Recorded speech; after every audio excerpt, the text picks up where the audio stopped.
Labor.mp4 at TV. The world is thinking. I would like to know more about the testicles. And a few years ago, that would have given me pause. But nowadays, I hear questions like that quite often. This one actually came from Tim Ferriss, who I listened to this morning. Turned around, met Tim. He said hi. I said, how are you? We exchanged pleasantries, and he, in fact, was serious. He wanted to know about the castration process of lambs. And it was an old dirty job we did that ran recently, and I didn't have a chance to get into the details with Tim then, what with all the registering, but I do now. And so the Dirty Jobs crew and I were called to a little town in Colorado called Craig. It's only a couple dozen square miles. It's in the Rockies, and the job in question was sheep rancher. My role on the show, for those of you who haven't seen it, it's pretty simple. I'm an apprentice, and I work with the people who actually do the jobs in question, and my responsibilities are to simply try and keep up and give an honest account of what it's like to be these people for one day in their life. Job in question, herding sheep. Great. We go to Craig, and we check into a hotel, and I realize the next day that castration is going to be an absolute part of this work. So normally I never do any research at all, but this is a touchy subject, and I work for the Discovery Channel, and we want to portray accurately whatever it is we do, and we certainly want to do it with a lot of respect for the animals. So I call the Humane Society and I say, look, I'm going to be castrating some lambs. Can you tell me the deal? And they're like, yeah, it's pretty straightforward. They use a band, basically a rubber band like this, only a little smaller. This one was actually around the playing cards I got yesterday, but it had a certain familiarity to it. And I said, well, what exactly is the process? And they said the band is applied to the tail tightly, and then another band is applied to the scrotum tightly. Blood flow is slowly retarded. A week later, the parts in question fall off. Great, got it. Okay, I call the SPCA to confirm this. They confirm it. I also call PETA, just for fun, and they don't like it, but they confirm it. Okay, that's basically how you do it. So the next day I go out and I'm given a horse and we go get the lambs and we take them to a pen that we built and we go about the business of animal husbandry. Melanie is the wife of Albert. Albert's the shepherd in question. Melanie picks up the lamb, one hand on both legs on the right, likewise on the left. Lamb goes on the post, she opens it up. All right, great. Albert goes in. I follow Albert, the crew's around. I always watch the process done the first time before I try it. Being an apprentice, you do that. Albert reaches in his pocket to pull out, this black rubber band, but what comes out instead is a knife. And I'm like, that's not rubber at all, And he kind of flicked it open in a way that caught the sun that was just coming over the Rockies. It was very, it was impressive. In the space of about 2 seconds, Albert had the knife between the cartilage of the tail right next to the butt of the lamb, and very quickly the tail was gone and in the bucket that I was holding. A second later, with a big thumb and a well-calloused forefinger, he had the scrotum firmly in his grasp, and he pulled it toward him like so, and he took the knife, and he put it on the tip. Now, you think you know what's coming, Michael. You don't. Okay. He snips it, throws the tip over his shoulder, and then grabs the scrotum and pushes it upward, and then his head dips down, obscuring my view. But what I hear is a slurping sound and a noise that sounds like Velcro being yanked off a sticky wall, and I'm not even kidding. Can we roll the video? No, I'm kidding. We don't. I thought it best to talk in pictures. So I do something now I've never, ever done on a dirty job shoot, ever. I say, time out, stop. You guys know the show, we use take one. We don't do take two. There is no writing, there's no scripting, there's no nonsense. We don't fool around, we don't rehearse. We shoot what we get. I said, stop. This is nuts. I mean, you know what, this is crazy. We can't do this, and Albert's like, what? And I'm like, I don't know what just happened, but there are testicles in this bucket, and that's not how we do it. He said, well, that's how we do it. And I said, why would you do it this way? And before I even let him explain, I said, I want to do it the right way with the rubber bands. And he says, like the Humane Society? And I said, yes, like the Humane Society. Let's do something that doesn't make the lamb squeal and bleed. We're on in 5 continents, dude. We're on twice a day on the Discovery. We can't do this. He says, okay. He goes to his box and he pulls out a bag of these little rubber bands. Melanie picks up another lamb, puts it on the post. Band goes on the tail, band goes on the scrotum. Lamb goes on the ground. Lamb takes 2 steps, falls down. Gets up, shakes a little, takes another couple steps, falls down. I'm like, this is not a good sign for this lamb at all. Gets up, walks to the corner. It's quivering, and it lies down, and it's in obvious distress. And I'm looking at the lamb, and I say, Albert, how long? Just, when's he get up? He's like, a day? I said, a day? How long does it take him to fall off? A week. Meanwhile, the lamb that he had just did his little procedure on, he's just prancing around, bleeding stopped. He's, nibbling on some grass, frolicking. And I was just so blown away at how completely wrong I was in that second. And I was reminded how utterly wrong I am so much of the time. And I was especially reminded of what a ridiculously short straw I had that day, because now I had to do what Albert had just done, and there are like 100 of these lambs in the pen. And suddenly this whole thing's starting to feel like a German porno, and I'm like... Melanie picks up the lamb, puts it on the post, opens it up. Albert hands me the knife. I go in, tail comes off. I go in, I grab the scrotum, tip comes off. Albert instructs, push it way up there. I do. Push it further. I do. The testicles emerge. They look like thumbs coming right at you, right? And he says, bite them. Just bite them off. And I heard him. I heard all the words. Like, how did I get here? How did I get here? It's just one of those moments where the brain goes, off on its own, and suddenly I'm standing there in the Rockies, and all I can think of is the Aristotelian definition of a tragedy. Aristotle says a tragedy is that moment when the hero comes face to face with his true identity. And I'm like, this is a jacked up metaphor. I don't like what I'm thinking right now, and I can't get this thought out of my head, and I can't get that vision out of my sight. So I did what I had to do. I went in, and I took him like this, and I yanked my head back, and I'm standing there with 2 testicles on my chin. And now I can't shake the metaphor, okay? I'm still in poetics and Aristotle, and I'm thinking, out of nowhere, 2 terms come crashing into my head that I hadn't heard since my classics professor in college drilled them there, and they are anagnorisis and peripeteia. Anagnorisis and peripeteia. Anagnorisis is the Greek word for discovery. Literally, the translation, the transition from ignorance to knowledge is anagnorisis. It's what our network does. It's what Dirty Jobs is, and I'm up to my neck in anagnoroses every single day. Great. The other word, peripeteia, that's the moment in the great tragedies, Euripides and Sophocles. That's the moment where Oedipus has his moment where he suddenly realizes that hot chick he's been sleeping with and having babies with is his mother, okay? That's peripety or peripeteia. And this metaphor in my head, I got anagnorisis and peripeteia on my chin. I got to tell you, it's such a great device, though. When you start to look for peripeteia, you find it everywhere. Bruce Willis in The Sixth Sense, right? He spends the whole movie trying to help the little kid who sees dead people, and then boom, oh, I'm dead, peripeteia. It's crushing when the audience sees it the right way. Neo in The Matrix, oh, I'm living in a computer program. That's weird. These discoveries that lead to sudden realizations, and I've been having them over 200 dirty jobs. I have them all the time, but that one drilled something home in a way that I just wasn't prepared for.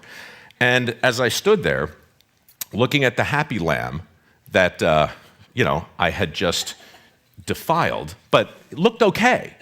Looking at that poor other little thing that I'd done it the right way on, and I just was struck by if I'm wrong about if I'm wrong about that, and if I'm wrong so often in a literal way, what other peripatetic misconceptions might I be able to comment upon? Because look, I'm not a social anthropologist, but I have a friend who is, and I talk to him, and he says, hey, Mike, look, I mean, I don't know if your brain is interested in this sort of thing or not, but do you realize, I mean, you've shot in every state. You've worked in mining, you've worked in fishing, you've worked in steel, you've worked in every major industry. You've had your back shoulder to shoulder with these guys that our politicians are desperate to relate to every 4 years, right? I can still see Hillary doing the shots of rye, dribbling down her chin with the steel workers. I mean, these are the people that I work with every single day. And if you have something to say about their thoughts collectively, it might be time to think about it because, dude, 4 years. So that's in my head. Testicles are on my chin. Thoughts are bouncing around. And after that shoot, Dirty Jobs really didn't change in terms of what the show is, but it changed for me personally. And now when I talk about the show, I no longer just tell the story you heard and 190 like it. I do, but I also start to talk about some of the other things I got wrong, some of the other notions of work that I have just been assuming are sacrosanct, and they're not. People with dirty jobs are happier than you think. As a group, they're the happiest people I know. And I don't want to start whistling, look for the union label and all that happy worker crap. I'm just telling you that these are balanced people who do unthinkable work. Roadkill picker-uppers whistle while they work. I swear to God, I did it with them. They've got this amazing sort of symmetry to their life. And I see it over and over and over again. So I started to wonder what would happen if we challenge some of these sacred cows. Follow your passion. We've been talking about it here, for the last 36 hours. Follow your passion. What could possibly be wrong with that? It's probably the worst advice I ever got. Follow your dreams and go broke, right? I mean, that's all I heard growing up. I didn't know what to do with my life, but I was told if you follow your passion, it's going to work out. I can give you 30 examples right now. Bob Combs, the pig farmer in Las Vegas, who collects the uneaten scraps of food from the casinos and feeds them to his swine. Why? Because there's so much protein in the stuff we don't eat. His pigs grow at twice the normal speed, and he is one rich pig farmer, and he is good for the environment, and he spends his days doing this incredible service, and he smells like hell, but God bless him. He's making a great living. You ask him, did you follow your passion here? He'd laugh at you. The guy's he just got offered like $60 million for his farm and turned it down outside of Vegas. He didn't follow his passion. He stepped back and he watched where everybody was going, and he went the other way, And I hear that story over and over. Matt Freund, a dairy farmer in New Canaan, Connecticut, who woke up one day and realized the crap from his cows was worth more than their milk if he could use it to make these biodegradable flower pots. Now he's selling them to Walmart, right? He'd follow his passion. The guy's, come on, So I started to look at passion. I started to look at efficiency versus effectiveness, as Tim talked about earlier. That's a huge distinction. I started to look at teamwork and determination, and basically all those platitudes they call successories that hang with that schmaltzy art in boardrooms around the world right now. That stuff, it's suddenly all been turned on its head. Safety. Safety first is, going back to, OSHA and PETA and the Humane Society. What if OSHA got it wrong? This is heresy, what I'm about to say, but what if it's really safety third, right? No, really, what I mean to say is, I value my safety on these crazy jobs as much as the people that I'm working with, but the ones who really get it done, they're not out there talking about safety first. They know that other things come first. The business of doing the work comes first, the business of getting it done. And, I'll never forget, up in the Bering Sea, I was on a crab boat with the Deadliest Catch guys, which I also work on in the first season. We're about 100 miles off the coast of Russia, 50-foot seas, big waves, green water coming over the wheelhouse, right? Most hazardous environment I'd ever seen, and I was back with a guy lashing the pots down. So I'm 40 feet off the deck, which is like looking down at the top of your shoe, and it's doing this in the ocean. Unspeakably dangerous. I scamper down, I go into the wheelhouse, and I say with some level of, incredulity, Captain, OSHA? And he says, OSHA? ocean. And he points out there. But in that moment, what he said next can't be repeated in the lower 48. It can't be repeated on any factory floor or any construction site.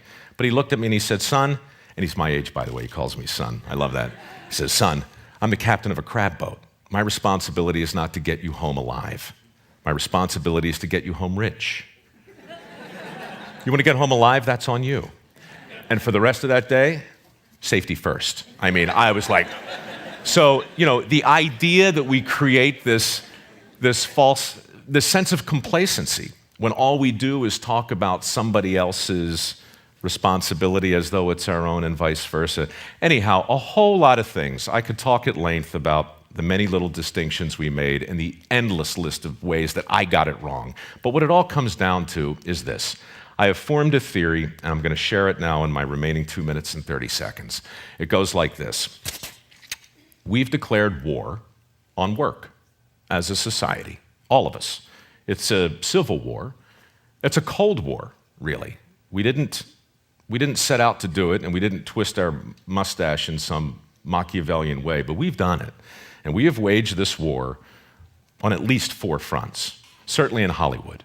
The way we portray working people on TV, it's laughable.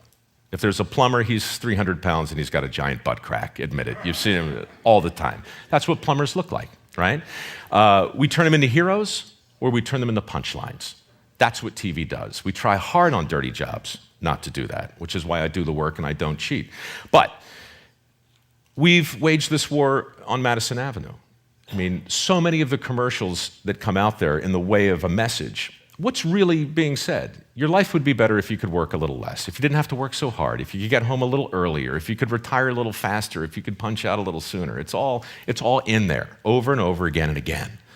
Washington, I can't even begin to talk about the deals and policies in place that affect the bottom line reality of the available jobs, because I don't really know. I just know that that's a front in this war. And right here, guys, Silicon Valley. I mean, how many people have an iPhone on them right now? How many people have their Blackberries on? We're plugged in, we're connected. I would never suggest for a second that something bad has come out of the tech revolution. Good grief, not to this crowd. But I would suggest that innovation without imitation is a complete waste of time. And nobody celebrates imitation the way dirty jobs guys know it has to be done. Your iPhone without those people making the same interface, the same circuitry, the same board over and over, all that, that's what makes it equally as possible as the genius that goes inside of it. So we've got this new toolbox, Our tools today don't look like shovels and picks. They look like the stuff we walk around with. And so the collective effect of all of that has been this marginalization of lots and lots of jobs. And I realized, probably too late in this game, I hope not, because I don't know if I can do 200 more of these things, but we're going to do as many as we can. And to me, the most important thing to know and to really come face to face with is the fact that I got it wrong about a lot of things, not just the testicles on my chin. I got a lot wrong. So we're thinking, by we, I mean me, that the thing to do is to talk about a PR campaign for work. Manual labor, skilled labor. Somebody needs to be out there talking about the forgotten benefits. I'm talking about grandfather stuff, the stuff a lot of us probably grew up with, but we've kind of lost a little. Barack wants to create 2.5 million jobs. The infrastructure is a huge deal. This war on work that I suppose exists has casualties like any other war. The infrastructure is the first one. Declining trade school enrollments are the second one. Every single year, fewer electricians, fewer carpenters, fewer plumbers, fewer welders, fewer pipe fitters, fewer steam fitters. The infrastructure jobs that everybody is talking about creating are those guys, the ones that have been in decline over and over. Meanwhile, we got $2 trillion at a minimum, according to the American Society of Civil Engineers, that we need to expend to even make a dent in the infrastructure, which is currently rated at a D-. So if I were running for anything, and I'm not, I would simply say that the jobs we hope to make and the jobs we hope to create aren't going to stick unless they're jobs that people want. And I know the point of this conference is to celebrate the things that are near and dear to us. But I also know that clean and dirty aren't opposites. They're two sides of the same coin, just like innovation and imitation, like risk and responsibility, like peripeteia and anagnorisis, like that poor little lamb who I hope isn't quivering anymore, and like my time that's gone. It's been great talking to you, and get back to work, would you?